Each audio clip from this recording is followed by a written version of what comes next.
বন্ধুরা, আজকে আমি একটা ছোট্ট ব্লগ নিয়ে চলে এসেছি। তো এই যে আমাদের ছাদে কাজ হবে, তো ওই জন্য মিস্ত্রিরা চলে এসছে ছাদে। আমি সব পরিষ্কার করে দিয়েছি, আর আমি ছেলে জামা প্যান্টটা এখানটাতেই মিলছি, কেন ওই দিকটা দেওয়া যাবে না। তো দেখছি একটা বাক্সর মধ্যে ওরা এটাকে কী নিয়ে এসছে। আমি জিজ্ঞেস করছি এটাতে কী আছে, তো ওরা বললো এটাতে আমাদের মেশিন আছে। তো আমাদের ছাদটা চিপিং হবে, ওই জন্য ওই মেশিনটাকে বের করছে। তো তার মধ্যে আমরা দেখছি যে এই দিকে সব ফুল গাছগুলো নিয়ে চলে এলাম, কেননা ওই দিকে গাছে যদি ছিটকে পায় গাছগুলো ভেঙে যাবে। তো তার জন্য এই পাশে নিয়ে চলে এসেছি।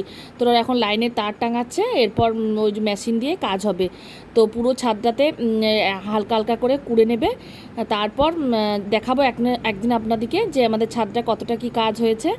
তো আজকে আর বেশি কিছু ভিডিও করব না আর দেখাবো না, এই ছোটোখাটো একটু ভিডিও করে আপনাদেরকে দেখিয়ে দিচ্ছি।